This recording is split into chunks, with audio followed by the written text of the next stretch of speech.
कायेन वाचा मनसेन्द्रियैर्वा बुद्ध्यात्मना वा प्रकृते स्वभावात् करोमि यद्यत् सकलं परस्मै नारायणायेति समर्पयामि.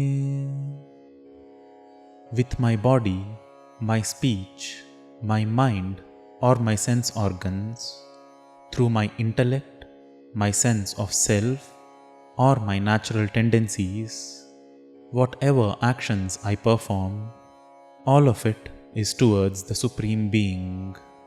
By saying Narayanaya, I submit my offering. Om Namo Narayanaya. Ayi sabala murare panijanupracharaiः kimapi bhavana bhagan bhushayantau bhavantau chalita charana kanjau manju manjira shinja shravana kutuka bhajau cheratuscharu vegat. O Murari, along with Balarama, crawling with your palms and knees, as if decorating the entire house, the both of you, moving around with your lotus-like feet, the pleasant tinkling sounds of your anklets, in order to hear it more and more, you both crawled faster and faster. Mrudu mrudu vihasanta unmishadantavantau vadanapatikeshau drishypadabjadeshau bhujagalitakarantavyaalagatkankanankau matimaharatamuchchaif pashyatam vishvanrunam. With your tender, tender smiles revealing baby teeth, with hair falling on your faces, as the lotus-like soles of your feet were visible, with armlets that slipped from your shoulders all the way down to your palms, the both of you intensely stole the minds of everybody in the world who looked at you. Anusarati janaughe kautukavyakulākshe kimapi krutaninādam vyāhasantau dravantau valitavadana padmam prishṭhato dattadrishti kimiva na vidadhāte kautukam vasudeva. As groups of people follow you with their eyes wide open in eagerness, shrieking in joy as you laugh and run, and then as you turn your lotus-like bodies around and look back, oh, what kind of joyful excitements did you not cause, O Vasudeva? Druta gatishu patanta utthitau lipta pankau divi munibhirapankai sasmitam vandyamanau druta matha jananibhyan sanukampam grihitau muhurapi parirabdhau dragyuvanchumbitau cha. Moving quickly, falling, getting back up smeared in mud, worshipped by the unblemished sages in the heavens with smiles on their faces, quickly grabbed by your mothers in their compassion, once again you both were embraced and kissed to be pacified. Snuta kucha bharamanke dharayanti bhavantam taralamati yashoda stanyada dhanya dhanya kapata pashupa madhye mugdhahasankurante dashana mukula hridyam vikshya vaktranja harsha. Holding you in her lap with her full heavy breasts, the tender-hearted Yashoda who nursed you is indeed highly fortunate. O illusory cowherd boy, in the middle, as you have a smile on your face revealing your charming baby teeth, her face was filled with delight. Tadanu charanachari darakais sakamarat nilayatatishu khelan bala chapalyashali bhavanashuka vidalan vatsakanschanudhavan kathamapi kritahasairgopakairvarito bhuh.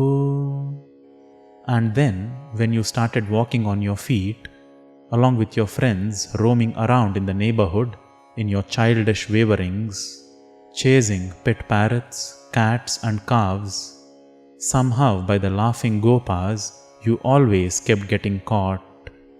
Haladharasahitasthvam yatra yatropayato vivashapatitanetras tatra tatraiva gopyah vigalita grihakritya vismrtapatya bhritya murahara muhuratyantakula nityamahasan.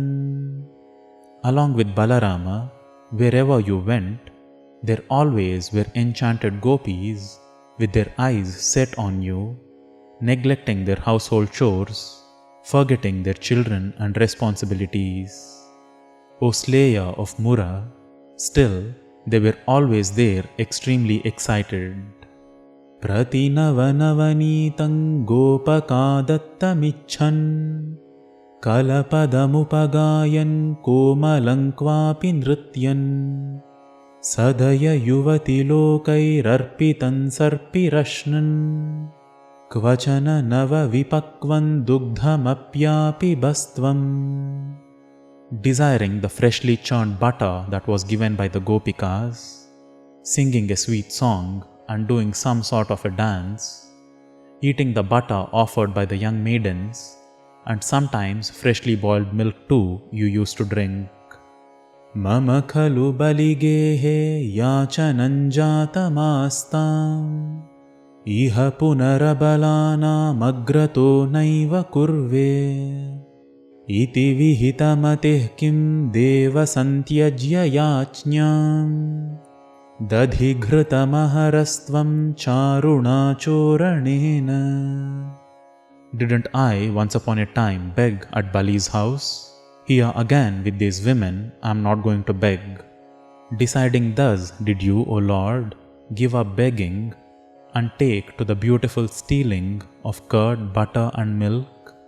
Tava dadhighritamoshe ghosha yosha jananam abhajata hridi rosho navakashanna shokah hridayamapi mushitva harsha sindhau nyadhastvam samama shamaya rogan vata gehadhinatha. As you stole curd and ghee, the women folk there neither felt anger nor despair or grief. You stole their hearts as well and placed them in the ocean of joy. That you, O Lord of the abode of wind, pacify my ailments.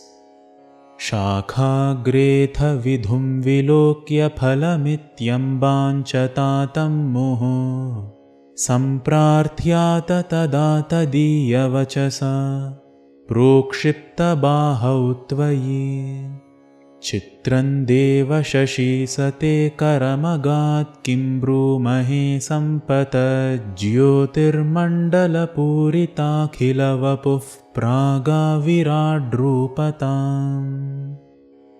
Looking at the moon that appeared at the end of a tree branch, thinking that it was a fruit, you kept asking your mother and father for it.